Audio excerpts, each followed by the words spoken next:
പശ്ചിമേഷ്യയുടെ ആകാശത്ത് ഉരുണ്ടുകൂടിയ യുദ്ധത്തിൻ്റെ കാർമേഘങ്ങൾ ഒഴിഞ്ഞു പോകുന്നില്ല. ഇതുവരെ പശ്ചിമേഷ്യൻ സംഘർഷത്തിൽ 13 അമേരിക്കൻ സൈനികർ കൊല്ലപ്പെട്ടുവെന്നാണ് US പ്രതിരോധ വകുപ്പ് പറയുന്നത്. 365 പേർക്ക് പരിക്കേറ്റു. അമേരിക്ക ബോംബിട്ട മിസൈൽ ബങ്കറുകൾ മണിക്കൂറുകൾക്കകം വീണ്ടെടുക്കാൻ ഇറാന് കഴിയുന്നതായി അമേരിക്കൻ ഇൻ്റലിജൻസ് റിപ്പോർട്ട് പറയുന്നു. അമേരിക്കൻ ഇൻ്റലിജൻസിൻ്റെ റിപ്പോർട്ട് ഞെട്ടിച്ചിരിക്കുന്നുവെന്നാണ് മധു കൊട്ടാരക്കര പറയുന്നത്. മധു കൊട്ടാരക്കര തത്സമയം ചേരുന്നു. മധു, ഗുഡ് മോർണിംഗ്.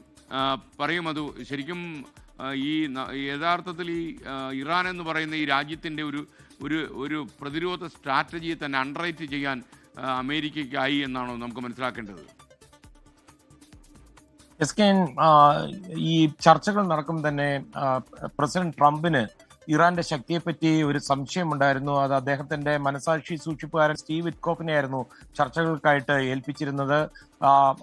ട്രംപ് അന്ന് ചോദിച്ചൊരു ചോദ്യം, ഇത്രയധികം വലിയ രീതിയിൽ സൈനിക വിന്യാസം നടത്തിയിട്ടും അവർ എന്തുകൊണ്ടാണ് ചർച്ചകൾക്ക് വരാത്തത്? എന്തെങ്കിലും ദുരൂഹതയുണ്ടോ? എന്നാൽ ഇനിയും അതിശക്തമായിട്ട് തന്നെ ഒരു സൈനിക ആക്രമണം നടത്തി നോക്കാം, എന്തൊക്കെയാണ് പുറത്തു വരുന്നതെന്ന് കാണാൻ.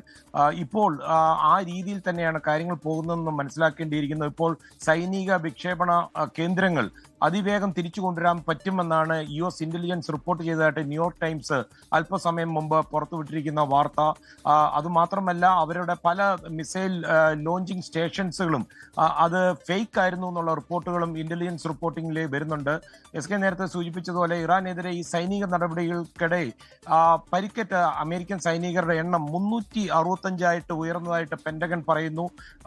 അതുമാത്രമല്ല, ഈ പരിക്കേറ്റവരിൽ 247 പേർ ആർമി സൈനികരും അതുപോലെ 63 പേർ നാവികസേനാംഗങ്ങളും 19 പേർ മറീനുകളും അതുപോലെ 36 പേർ എയർ സർവീസ് അംഗങ്ങളുമാണ്. പരിക്കേറ്റ ഭൂരിഭാഗം സൈനികരും ചികിത്സയ്ക്ക് ശേഷം ജോലിയിൽ തിരിച്ചെത്തിയതായിട്ട് US സെൻട്രൽ കമാൻഡ് അറിയിക്കുകയും ചെയ്യുന്നുണ്ട്. നിലവിലെ ഔദ്യോഗിക കണക്കുകൾ പ്രകാരം ഇന്ന് വരെ 13 സൈനികരാണ് ഈ ഇറാനുമായിട്ടുള്ള യുദ്ധത്തിൽ അമേരിക്കയ്ക്ക് നഷ്ടപ്പെട്ടത്. ഇതിൽ 7 പേർ ഇറാന്റെ നേരിട്ടുള്ള ആക്രമണങ്ങളിലാണ് കൊല്ലപ്പെട്ടത്. കുവൈറ്റിലെ ഒരു ഓപ്പറേഷൻ സെന്ററിന് നേരെ ഇറാൻ നടത്തിയ ഒരു ഡ്രോൺ ആക്രമണത്തിൽ 6 ആർമി റിസർവ് സൈനികരായിരുന്നു കൊല്ലപ്പെട്ടത്. ഇത് കൂടാതെ സൗദി അറേബ്യയിലെ പ്രിൻസ് സുൽത്താൻ എയർബേസിന് നേരെ ഒരു ആക്രമണം ഉണ്ടായിരുന്നു. അവിടെ ഗുരുതരമായി പരിക്കേറ്റ ഒരു സൈനികനുണ്ടായിരുന്നു. അദ്ദേഹവും പിന്നീട് മരണപ്പെടുകയായിരുന്നു. ബാക്കിയുള്ള 6 മരണങ്ങൾ റിപ്പോർട്ട് ചെയ്തിരിക്കുന്നത് ഇറാഖിൽ തകർന്നു വീണ ഒരു അമേരിക്കയുടെ ഒരു റീഫ്യൂലിംഗ് വിമാനത്തിലെ അതിലുണ്ടായിരുന്ന സൈനികരായിരുന്നു. വിമാനം തകർന്നത് ശത്രുപക്ഷത്തിന്റെ ആക്രമണം മൂലമല്ല എന്ന് സൈനിക കേന്ദ്രങ്ങൾ അറിയിച്ചതിനാൽ ഇവരെ നോൺ ഹോസ്റ്റൈൽ മരണങ്ങളുടെ പട്ടികയിലാണ് ഉൾപ്പെടുത്തിയിരിക്കുന്നത്. ഇതുകൂടാതെ ഇപ്പോൾ ഇന്നലെ ഇറാൻ 2 അമേരിക്കയുടെ യുദ്ധവിമാനങ്ങൾ വെടിവെച്ചിട്ടതും അമേരിക്കയ്ക്ക് വലിയ തിരിച്ചടിയായിട്ട് മാറിയിട്ടുണ്ട്. താങ്ക് യു മധു കൊട്ടാരക്കര വിവരങ്ങൾ നൽകിയ.